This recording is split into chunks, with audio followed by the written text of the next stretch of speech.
Welcome to Pindar Poetry. We hope you learned something new. You start by confirming prerequisites. Make sure your account email is verified and two-factor authentication is on. Next, open Roblox on desktop or mobile and sign in. Once done, go to Settings Privacy to find voice chat eligibility. Roblox checks age and account history automatically.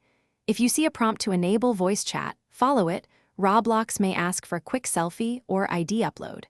Do this calmly. The system uses verification to keep chats safe for everyone.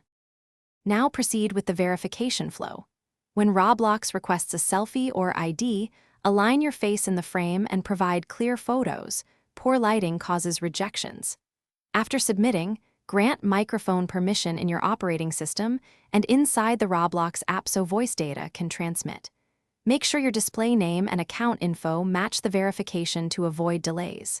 Finally, wait for the review. Roblox often processes these within hours, but can take longer depending on. Once approval arrives, enable voice chat in settings and choose an appropriate privacy level.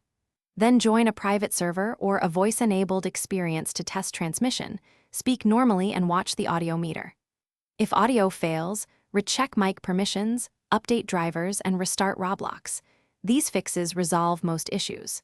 If verification was denied, review the rejection reason, correct the document or selfie, and resubmit. Contact Roblox support only after at least one retry with corrected materials. Thanks for watching. Consider subscribing if we helped you.